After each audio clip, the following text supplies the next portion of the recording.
కర్ణాటకలో ముఖ్యమంత్రి మార్పు మీద ఇంకా సందిగ్ధత కొనసాగుతూనే ఉంది. డీకే సీఎం అయితే నాకు ఓకే అంటూ సిద్ధరామయ్యకి అత్యంత సన్నిహితంగా ఉండేటువంటి కర్ణాటక హోంమంత్రి పరమేశ్వర వ్యాఖ్యలు చేసినటువంటి నేపథ్యంలో ఈ వ్యాఖ్యల మీద మనం పూర్తి స్థాయిలో విశ్లేషణ చేస్తున్నాం. ప్రస్తుతం మనతో పట్టినారు ప్రముఖ రాజకీయ విశ్లేషకులు, ప్రముఖ సీనియర్ జర్నలిస్ట్ దుర్గావడ్లమణి గారు. వారితో మాట్లాడదాం. మేడం నమస్తే అండి. కర్ణాటకలో ముఖ్యమంత్రి మార్పు మీద సందిగ్ధత ఇంకా కొనసాగుతూనే ఉంది. సిద్ధరామయ్యని తీసేసి డీకే శివకుమార్ని ముఖ్యమంత్రిగా చేయబోతున్నారనేటువంటి వార్తలు అయితే చాలా రోజుల నుంచి వస్తూనే ఉన్నాయి. దానికి అధిష్టానం కూడా అనుకూలంగా ఉన్నట్లుగా కొన్ని వార్తలు వస్తూ ఉన్నాయి. ఈ నేపథ్యంలోనే వాటికి బలం చేకూర్చేలాగా సిద్ధరామయ్యకి సన్నిహితంగా ఉండేటువంటి కర్ణాటక హోంమంత్రి పరమేశ్వర ఆయన డీకే శివకుమార్ సీఎం అయినా నాకు ఎటువంటి ఇబ్బంది లేదు, మంచిదే అంటూ ఆయన కొన్ని వ్యాఖ్యలు చేశారు. ఈ వ్యాఖ్యలు ఎలా చూడాలంటారు? గత కొంతకాలంగా సిద్ధరామయ్యకి డీకేకి మధ్య పోరు కొనసాగుతుంది. ప్రస్తుత ముఖ్యమంత్రిగా ఉన్న సిద్ధరామయ్య అంటే వాళ్ళు ఇచ్చిన వాటి ప్రకారం చూస్తే ఈ డిసెంబర్ 1కి డీకే శివకుమార్ని ముఖ్యమంత్రిని చేయాలి అనేది అర్థమవుతోంది మనకి. అంటే ఒక ఒప్పందం చేసుకున్నారు, అంటే అంతర్గత ఒప్పందం అది. ఎందుకంటే ఇవాళ హోంమంత్రి ఎవరైతే ఉన్నారో పరమేశ్వర అనే ఆయన నాకు ఏ ఒప్పందాలు తెలియదు అంటున్నాడు. అంటే కాంగ్రెస్ లో అన్నీ తెలుసున్నా ఏమీ తెలియనట్టుంటారు.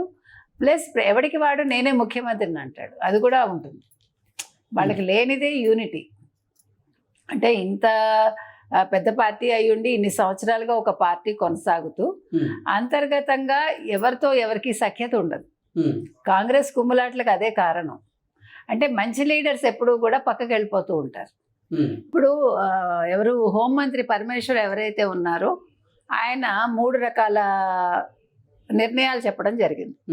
అంటే ఒకదాంతో ఒకటి పొంతన లేని 3 విధానాలు ఆయన అనుకున్నవి చెప్పాడు. ఆయన దీన్నే కాంట్రడిక్టరీ స్టేట్మెంట్ అంటాం కదా, ఆ రకంగా ఇచ్చాడు ఆయన. ఒకటి, డీకే శివకుమార్ని ముఖ్యమంత్రిని చేస్తే నాకు ఎటువంటి అభ్యంతరం లేదు, మేము సమర్థిస్తాం అన్నారు. రెండోది, నేను ముఖ్యమంత్రి రేస్లో ఉన్నాను, నేను పార్టీకి ఎంతో చేశాను, అది అధిష్టానానికి కూడా తెలుసు.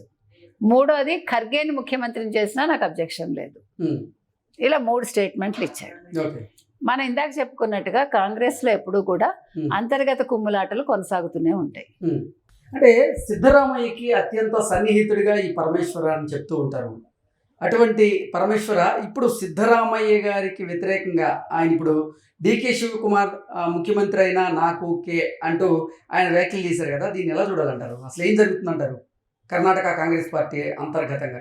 అంటే సిద్ధరామయ్యకి కొనసాగాలని ఉంది, ముఖ్యమంత్రిగా తనే కొనసాగాలని ఒకటి.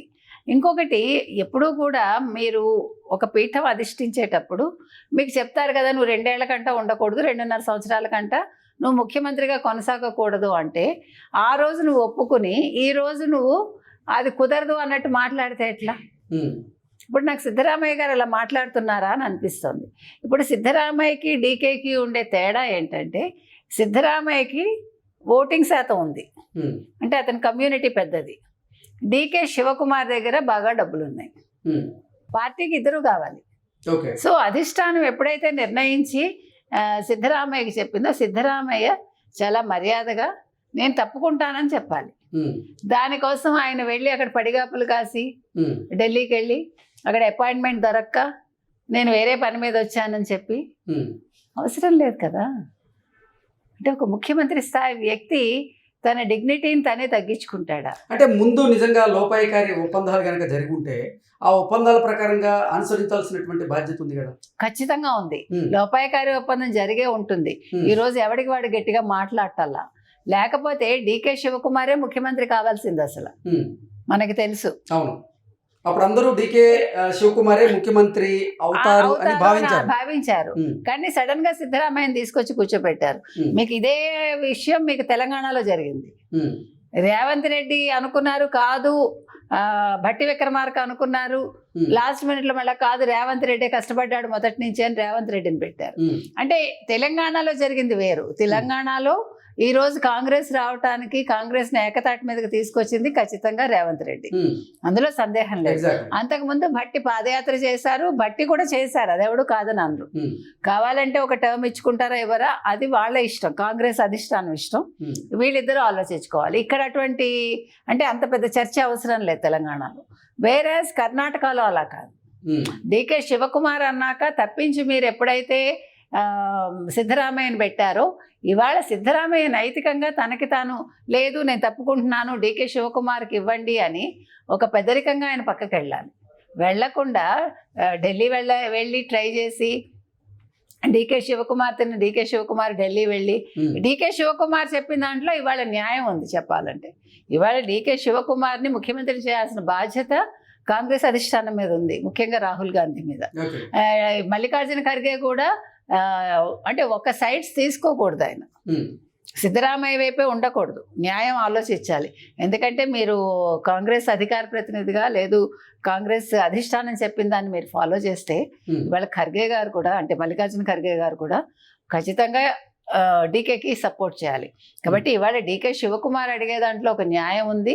ఆ న్యాయాన్ని ఈవెన్ రాహుల్ గాంధీ కూడా ఆలోచించాలి. రాహుల్ గాంధీ కూడా నేను స్టేట్మెంట్ ఇవ్వడం జరిగింది, అధిష్టానం పరిశీలిస్తోంది, త్వరలో దీనికి ఒక పరిష్కారం ఇస్తామని. ఆ పరిష్కారం ప్రకారం ఖచ్చితంగా డీకే శివకుమార్ని ముఖ్యమంత్రిని చేయాల్సిన బాధ్యత ఇవాళ రాహుల్ గాంధీ. మరి కాంగ్రెస్ పార్టీ అధిష్టానం ఏ నిర్ణయం తీసుకునేటువంటి అవకాశం ఉందంటారు? సిద్ధరామయ్యనే ముఖ్యమంత్రిగా కొనసాగించేటువంటి అవకాశం ఉందా, లేదంటే డీకే శివకుమార్కి ఒక అవకాశం ఇచ్చి చూస్తారా? ఇప్పటికే చాలా ప్రజలు అసంతృప్తితో ఉన్నారండి కర్ణాటకలో. వీళ్ళు ఇలాగా అంటే అంతర్గత కుమ్ములాటలతో వీళ్ళు రోడ్డుకి ఎక్కారనుకోండి, నెక్స్ట్ కాంగ్రెస్ వచ్చే అవకాశం ఉండదు, గుర్తుపెట్టుకోండి. ఇప్పుడు డీకే శివకుమార్ కూడా అసంతృప్తి పెరిగింది అనుకోండి, రేపొద్దున అది ఎన్నికల మీద ప్రభావం చూపిస్తుంది. ఎందుకంటే డీకే శివకుమార్ తలుచుకుంటే అతనేమి సామాన్యుడు కాదుగా, అతను కూడా ఇప్పుడు సిద్ధరామయ్యకి ఎంత బలం ఉందో అంత రెట్టింపు బలం ఆయనకి ఉందిగా. కాబట్టి వీళ్ళు ఫ్యూచర్ కాంగ్రెస్ భవిష్యత్తు ఆలోచించి సరైన నిర్ణయం రాహుల్ గాంధీ తీసుకోకుండా సిద్ధరామయ్యనే కొనసాగిస్తే ఖచ్చితంగా వచ్చే ఎన్నికల్లో కాంగ్రెస్ రాదు, బీజేపీనే వస్తుంది. సో డీకే శివకుమార్ వైపే మొగ్గు చూపేటువంటి ఆ పరిస్థితులు అయితే ఉన్నాయంటారు? ఖచ్చితంగా. ఎందుకంటే ఇక్కడ వ్యక్తిగతాలు కాదు, అంతకంటే ఇక్కడేమి సైడ్స్ తీసుకోవటం కాదు. వాళ్ళు ముందు ఏదైతే నిర్ణయం తీసుకున్నారో ఆ నిర్ణయానికి అనుగుణంగా ఇప్పుడు వాళ్ళు తీసుకునే ఒక ఏమంటారు ఎటువంటి డెసిషన్ తీసుకున్నా దాని మీద ఆధారపడి ఉంటుంది. కాబట్టి డీకే శివకుమార్ని ముఖ్యమంత్రిని చేస్తే కొంచెం కాంగ్రెస్ మనుగడలో ఉంటుంది, లేదంటే కాంగ్రెస్ మళ్ళా కనుచూపు మేరలో కర్ణాటకలో కనిపించదు. Okay madam, thank you so much.